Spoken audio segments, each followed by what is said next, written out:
Bon, je suis au cimetière du Père-Lachaise, des belles tombes autour de moi, et d'ailleurs j'ai fait poser le portable sur une tombe, j'espère que c'est pas un acte trop sacrilège.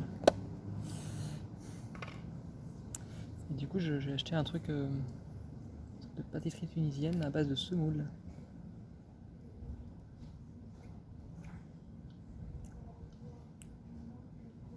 Je sais plus comment ça s'appelle, mais c'est pas mal, hein.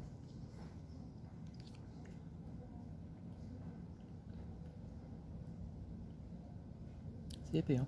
Oh, c'est épais.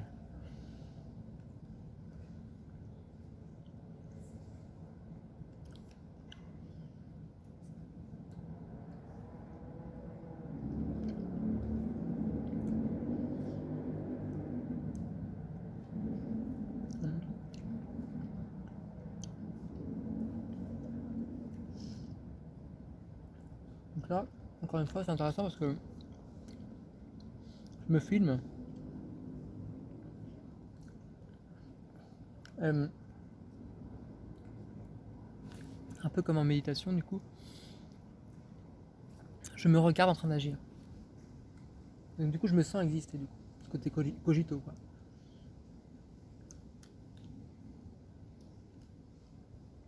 Cogito ergo sum, tout ça.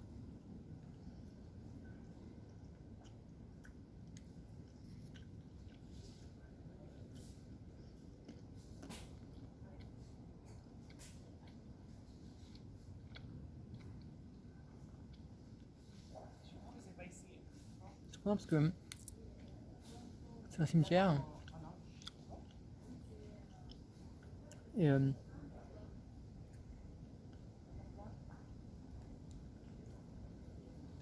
cimetière, comme les églises, en tout cas les grandes églises ou les grands cimetières, j'ai l'impression qu'il y a beaucoup plus de touristes qui y vont que de gens qui viennent là pour honorer une tombe.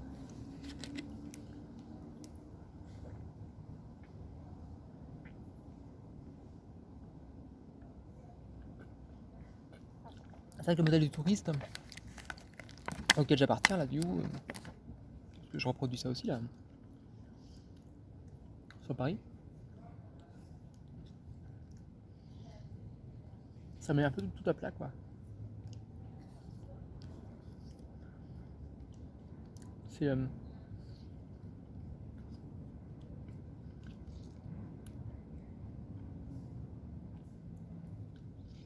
souvent décrit comme une fonction assez aliénante et aliénée.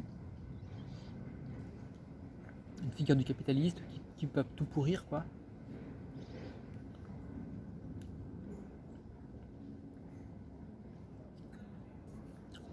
En même temps, c'est pas que c'est pas que ça profane, mais le touriste, c'est un petit peu celui qui est un petit peu partout, quoi.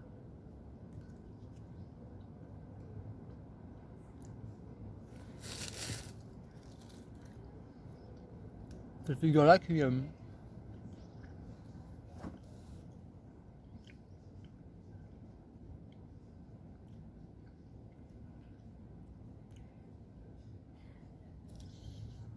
c'est marrant parce qu'il y a des gens qui sont en face. Je crois qu'ils n'osent pas venir. Parce que je suis là sur le chemin.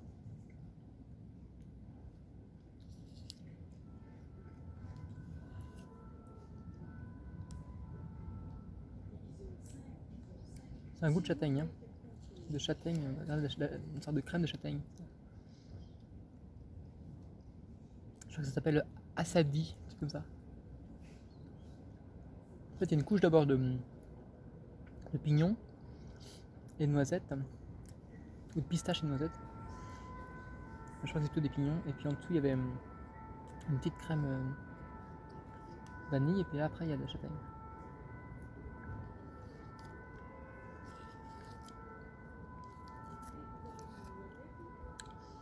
Mais apparemment, c'était fait de la semoule. Alors bon, je sais pas trop quoi en penser. Mais c'est bon, c'est bien. Donc ouais, cette figure-là du touriste qui va... En fait, qui va tout regarder. Ça regarde, ça prend en photo, ça écoute un peu aussi. Mais c'est surtout là pour prendre par les sens, quoi. Pour avoir l'expérience de quelque chose. Une expérience, juste une. Et surtout une expérience qui est liée à la vue.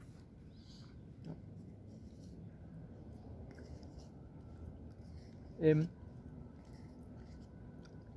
Mais c'est pas quelque chose qui va être habité dans la durée, par exemple dans une temporalité. Touriste, c'est toujours un peu fugitif, quoi. C'est un truc qui... ça dure pas, quoi. Voilà. Ça vient, ça repart très vite. C'est pas... Et puis... on voit c'est beaucoup la vue, mais... Et puis du coup, ça entretient pas une relation sur le long terme aussi. C'est toujours très... ça capture, quoi. C'est un appareil photo qui va capturer quelque chose, qui va se dire, voilà, ça je l'ai fait, je peux checker, j'ai vu le cimetière du Père-Lachaise, j'ai vu comment c'était, j'ai vu une première impression, mais ensuite on va voir une autre chose.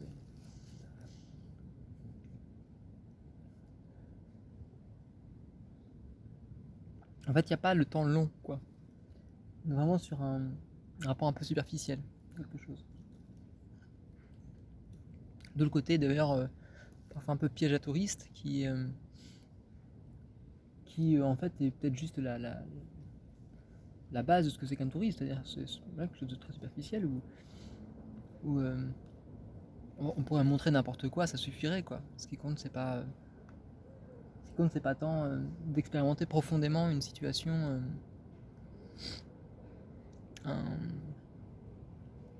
un monde en fait, mais d'en capturer une image en fait. De se dire bah tiens j'ai vu ce que c'était, bah c'est bon, voilà. Je vais pas creuser plus que ça suffit.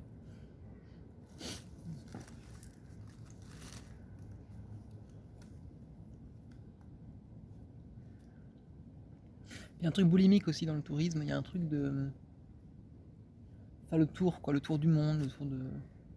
Ce truc là du tour du monde, j'ai du mal à comprendre aussi. Les gens qui veulent faire un tour du monde. Parce que c'est un truc, c'est un peu un rêve aussi de mes parents, quoi. Ah, le tour du monde. Et moi je l'avais vu comme un espèce d'achèvement, quoi. Voilà, réussir sa vie, c'est pas forcément avoir un beau boulot, mais c'est faire le tour du monde, quoi. C'est avoir suffisamment d'argent pour faire le tour du monde. Et je me disais, bon, faire le tour du monde, on peut le faire en avion. Alors évidemment, c'est pas ça. Dans le tour du monde, il y a l'idée que c'est un voyage et que c'est un road trip en fait qu'on fait. Et on fait le tour du monde à vélo, par exemple. Et on vit plein d'expériences et très riche.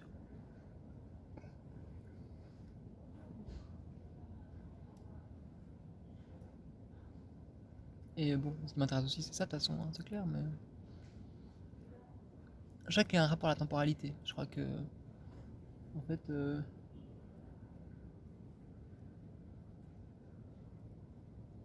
rapport furtif, me dire que, je sais pas, on va économiser beaucoup d'argent pour ensuite faire un voyage un mois de l'année pour ensuite retourner au travail, c'est un petit peu une manière, voilà, quelque part de vouloir... Puis même moi je sens un truc comme ça, comme s'il fallait qu'on check quelque chose, qu'on check les pays qu'on va voir, du style, bah tiens... Alors moi dans ma vie j'ai fait la Tunisie, j'ai fait l'Afrique, j'ai fait... Enfin l'Afrique... le Maroc, j'ai fait les USA, j'ai fait l'Asie, j'ai fait l'Australie, donc c'est bon, je peux mourir heureux parce que j'ai vu toutes ces choses-là. J'ai vu ce qu'il fallait voir en fait. Mais du coup, c'est comme si ça répondait à une espèce d'obligation, une incitation à checker tous ces mondes en fait. Mais pas forcément de les vivre, pas forcément de les vivre intensément. Parce que dans chacun de ces pays, il y a plein de mondes différents. Et ça, par même le guide du routard, il y a une espèce de... Comme je fais pareil aussi à Paris, quoi. Je me dis, tiens, voilà, qu'est-ce qu'il faut que je vois à Paris? Qu'est-ce qui serait important de voir à Paris? Quels sont les restaurants, les pâtisseries les plus intéressantes? Quelles sont les librairies les plus intéressantes? Et puis je vais les voir comme ça, je les ai faites, et puis c'est bon, en fait. Je peux mourir heureux parce que j'ai vu ce qu'il fallait voir, donc c'est bon, quoi. J'ai pas... Mais c'est plus une peur de manquer, plutôt qu'un désir d'être, je crois. Et je crois que c'est ça, en fait, même dans le tourisme, ce qui apparaît beaucoup, c'est... Parce que, comme moi je le ressens, hein, vraiment, mais... On va voir quelque chose, pas parce que c'est intéressant, mais parce que quelque part, il faudra pas qu'on le manque. Toujours cette peur du manque, là, en fait. Et ouais, c'est pareil pour moi, en fait. Plein de choses que je fais parce que je veux pas les manquer. Je me dis, bah tiens, si ça se trouve, ça me plairait, alors faut quand même que je le fasse, mais en fait, j'ai pas envie de le faire, et puis ça me fait chier, quoi. Et quand je comprends ça, ça va un peu mieux, quoi.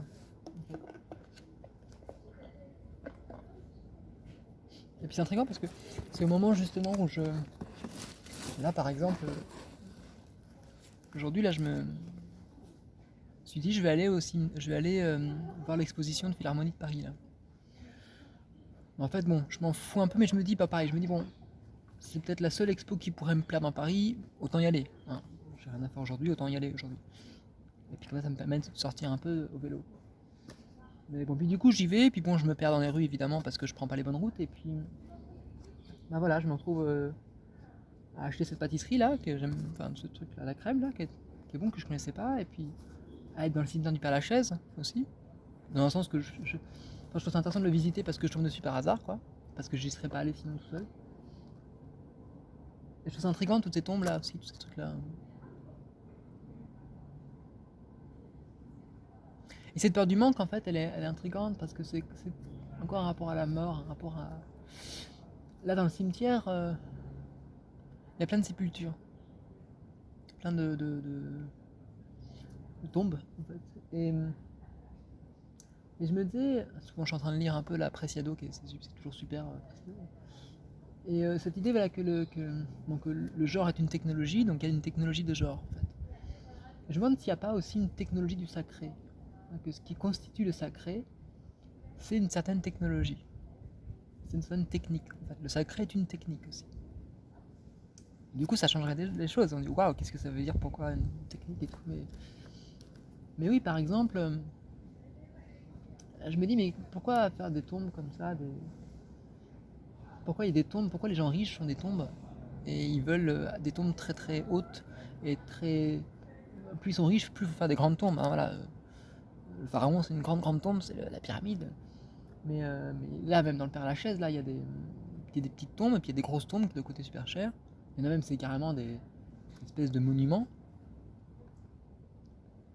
Et je me dis, est-ce que ça produit pas, est-ce que c'est pas un dispositif technologique aussi? Alors, notamment là, moi, ce qui me surprend, c'est que c'est la première fois que je vois des choses comme ça, c'est que je remarque qu'en fait, il y a des sortes de cabines, comme des sortes de cabines téléphoniques un peu. Mais c'est pas des cabines, c'est des cabines téléphoniques pour parler à des morts, j'imagine. Parce que là, donc il y a des tombes, moi je connais les tombes un peu, bon, pierre tombale de base, une plaque de... Enfin, un truc en pierre, quoi, au sol, avec une petite croix éventuellement, pour les chrétiens, et... Bon, c'est quasiment que chrétien, hein, j'ai pas vu d'autres trucs.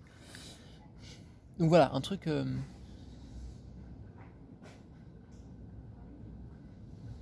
un truc assez austère en plus souvent, assez froid, hein, c'est la pierre, quoi. La pierre comme ça, comme un truc mortel. Et, euh, et puis il y en a donc justement qui sont dans des formes de cabines un peu... bah, c'est pas téléphonique, mais... Là, il y en a plein devant moi, là. Hein. Ça par exemple, c'en est une, là. Là, tous ceux qui sont derrière aussi, là. Et en fait,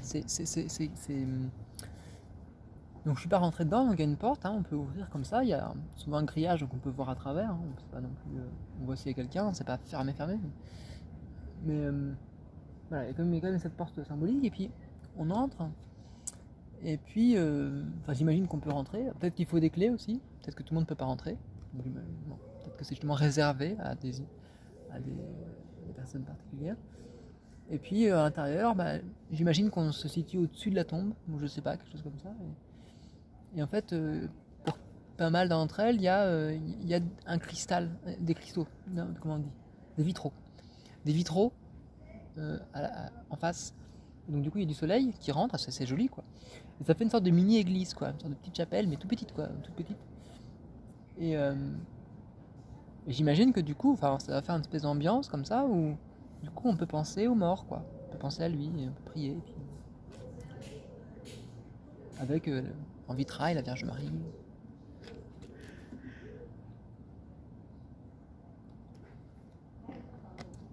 Mais du coup je me demande de quelle manière... ouais, ce truc-là serait pas un dispositif technologique en fait.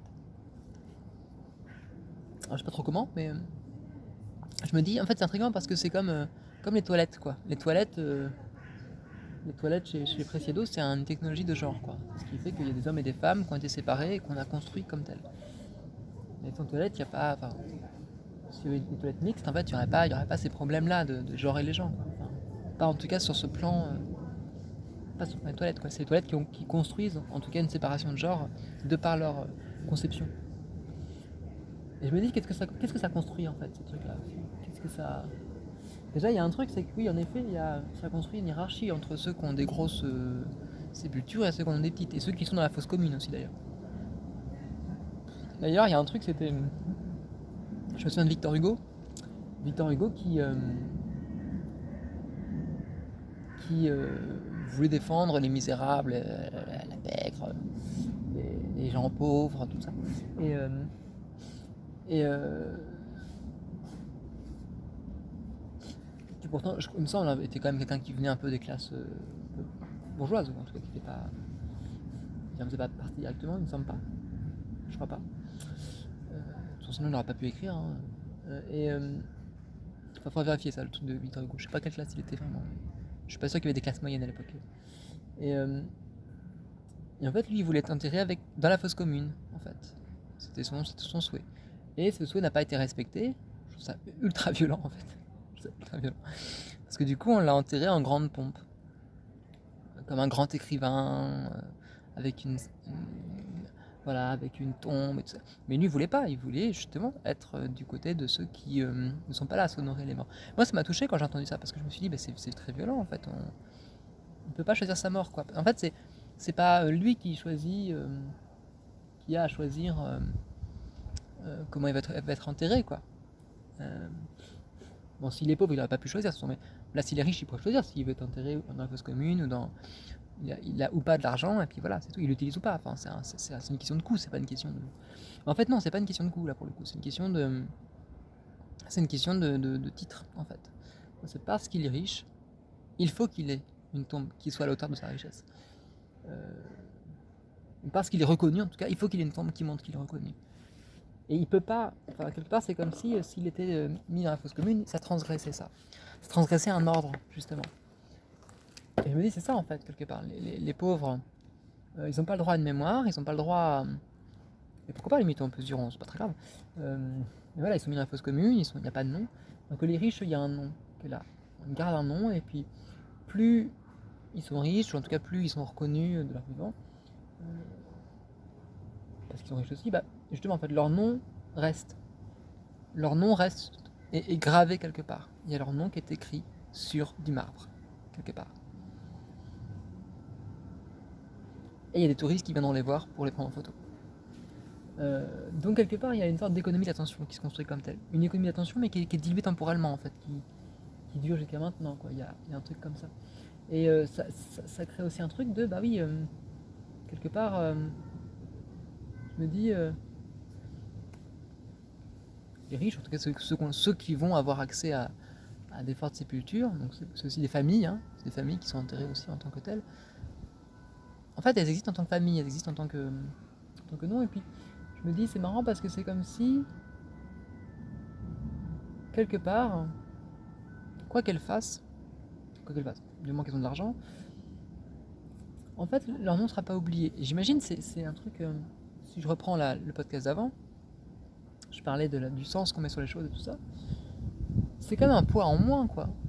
C'est-à-dire que quand on est pauvre, alors qu'on est pauvre et oublié du coup, quand on est pauvre et tout seul quoi, on se dit quelque part que ce qu'on va faire, personne ne s'en souviendra. Bon, maintenant c'est un peu différent parce que pas tant les pauvres, ou en tout cas les classes moyennes peuvent quand même transmettre des souvenirs, mais une mémoire. Mais quelque part que il n'y a pas un espace où... c'est même pas une question du corps, quoi. Le corps, je pense qu'il est accessoire. Où quelque part, il va y avoir une présence. La présence va exister. Et donc du coup, quelque part, on va pas mourir. Parce parce que c'est pas nous qui mourrons, notre corps va mourir, mais l'image qu'on a de nous-mêmes, sociétale, notre impact sociétal, notre présence, elle sera toujours là, en fait. Même si elle est minimisée et que tout le monde s'en fout des cimetières, le fait justement que les cimetières aient un espace de sacré, justement, ça entretient aussi cette forme de... On sacralise aussi la mémoire de ceux qui y sont. Et on sacralise aussi le fait que c'est normal que des gens aient une tombe et pas d'autres, en fait, aussi. On reproduit ce rapport-là, quoi. Je pense que ça reproduit ces rapports de classe. Donc je me demande en fait quel est le lien ici entre les cimetières et les rapports de classe, quoi. Moi, c'est l'histoire des vainqueurs, quoi. C'est là où on peut se payer. On paye toujours une concession pour quelques années. Hein, c'est comme si on payait une concession. On va payer en fait à travers la concession et à travers une grande sépulture une espèce de prestige symbolique d'ancêtres, de choses comme ça, qui va garantir au niveau collectif une présence, une existence symbolique. Alors j'ai pas encore suivi, j'ai l'impression que ça va encore plus loin que ça, mais...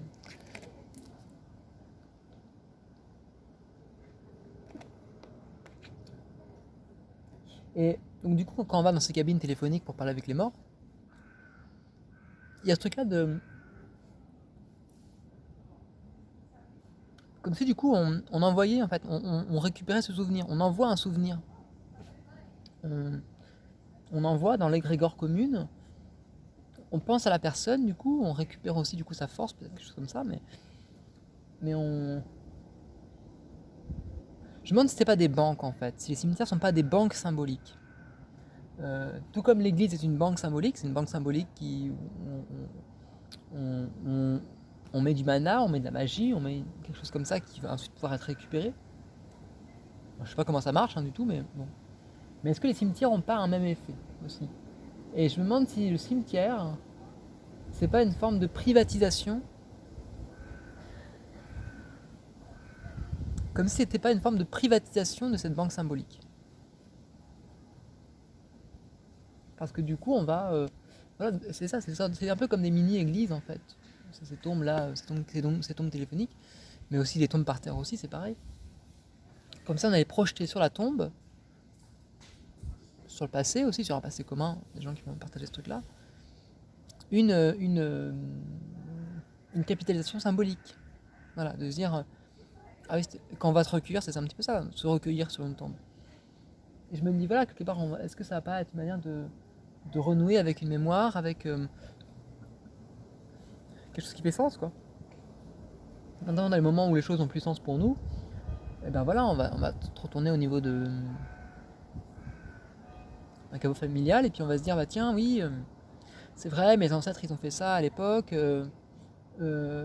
c'est comme ça que je peux me définir moi aujourd'hui. On retrouve du sens dans quelque chose. Ça permet de restructurer du sens, en fait. Peut-être. Alors que du coup, bah, ouais, quand il n'y a pas, quand il y a pas de quoi se rattacher à un truc ancestral, je sais pas comment ça marche. En fait, ça va pas tant une privatisation qu'une. Enfin, c'est une privatisation familiale, enfin, individuelle ou familiale, quoi. Mais une sorte de libéralisme un petit peu de la. Voilà, où quelque part, on se rattache, soit au niveau familial, soit au niveau individuel,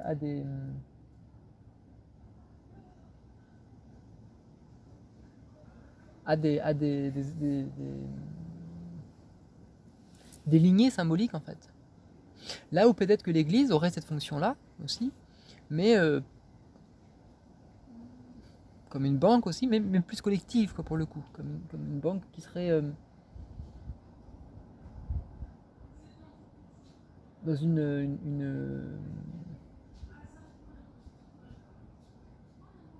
comme un état, quoi. En fait.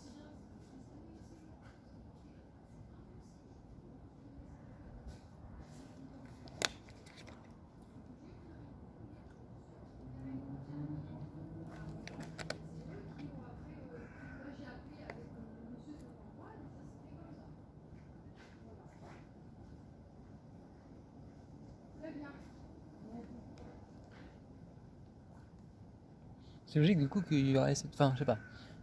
Ce rapport entre l'Église et l'État, quoi.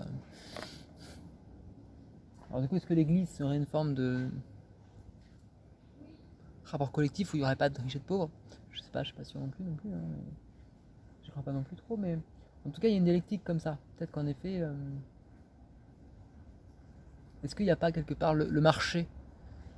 C'est compliqué de dire le marché, mais le marché qui serait le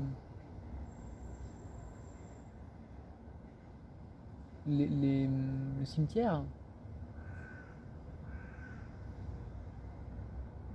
qui serait un marché assez fermé, hein, parce que du coup, je veux dire, chacun aurait un peu sa filiation.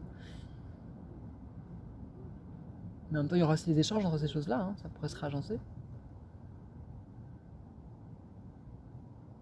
C'est plus le capitalisme, quoi. C'est plus une manière de capitaliser, plutôt. C'est pas tellement un marché, d'ailleurs. C'est pas une libération du désir, hein. C'est plus une manière de,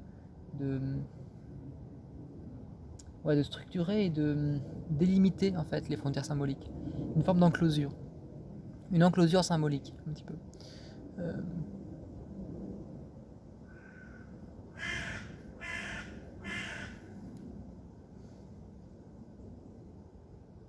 J'ai mal de crâne d'un coup, là. Ouf. J'ai trop mangé.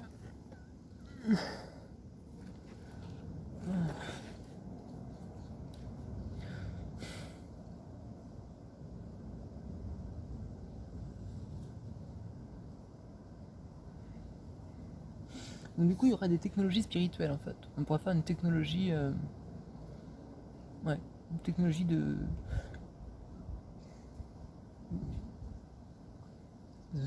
technospiritisme. Mais c'est même pas une technospiritisme, en fait. C'est pas tellement...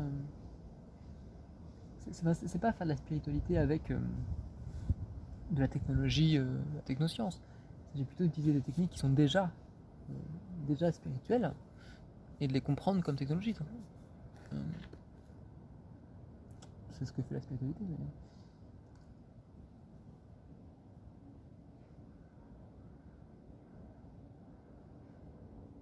Donc, du coup, on pourrait créer du sacré, quoi.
Bon, j'arrête là.